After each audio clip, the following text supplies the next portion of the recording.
I was 19, but our story began long before that. Two children growing up side by side, linked through friendship and school. I was drawn into his family's church life, years of quiet familiarity shaping me.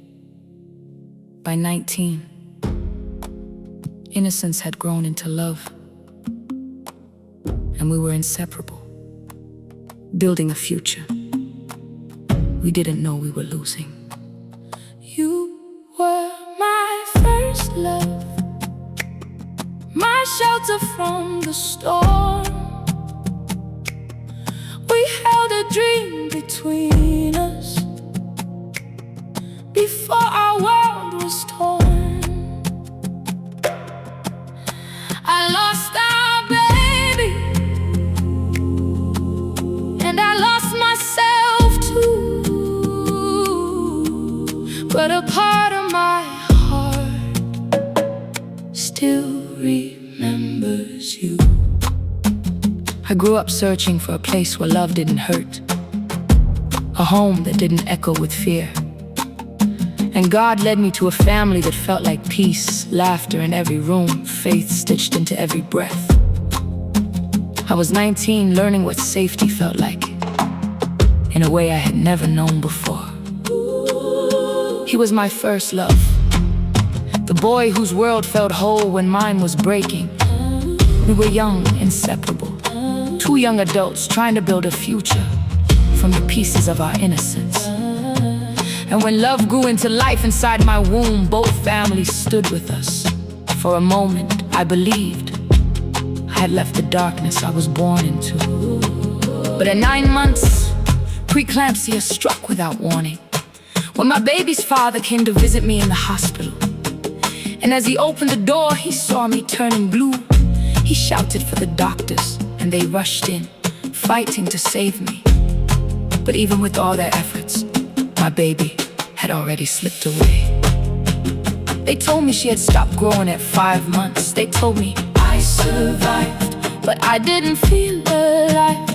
I held a stillborn child, and something inside me shattered so deeply I didn't recognize myself anymore. In the months after losing my baby, something happened that I still cannot explain. A night when my spirit felt lifted, as if I stepped outside myself while lying beside him. I saw him sleeping still and unaware. I called his name several times, but he didn't move. I reached for him, but my hand passed through silence. It felt like a dream, yet I was awake inside it. And then I heard my own name, clear as breath, Barbara. A voice I didn't recognize then, but later understood as God calling me in a moment I wasn't ready to comprehend. When my spirit returned to my body, he woke up. I asked him, "Did you hear me desperately calling you?" He said no, with certainty in his voice, and we never spoke of it again.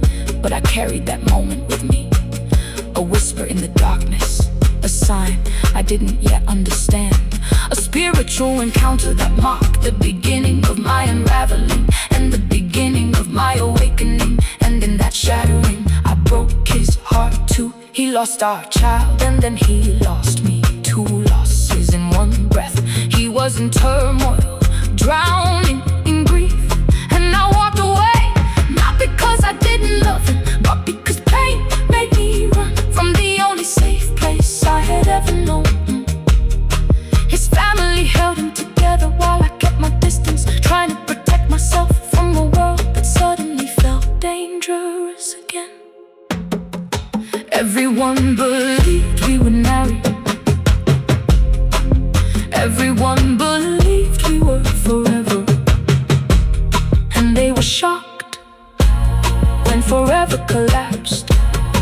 The guilt followed me for decades, a shadow I carried into every relationship, every heartbreak, every silence. I paid the price for leaving him, and the pain I lived through afterwards was a debt I felt I owed. And today, with the grown woman's voice, I can finally say the words I never said at 19. I'm sorry, I'm sorry for breaking your heart when mine was breaking too. I'm sorry you had to survive 2 losses while I disappeared into my own pain. I'm sorry for the silence, for the distance, for the way grief made me run. This was the wound that changed everything. This was another fracture. The moment my life split into before and after, and speaking it now is how I begin to set myself free.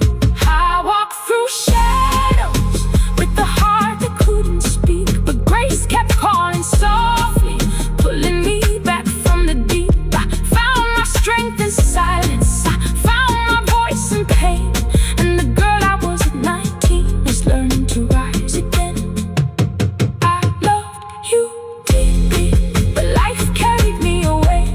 We lost our future, yet I still wish you grace today. I found my healing, and I finally let you go. But a part of my story will always honor what we know. I carry no bitterness, no longing, no unfinished pages. Just gratitude for the love we shared and the lessons that shaped me. I released the pain, I released the guilt, I released the girl I used to be. And with every word spoken today, I step into the woman I was always meant to be. Thank you, Lord, for carrying me through the storm. Thank you for healing what was lost. Thank you for turning my pain into testimony. I rest in your peace and walk forward in your grace.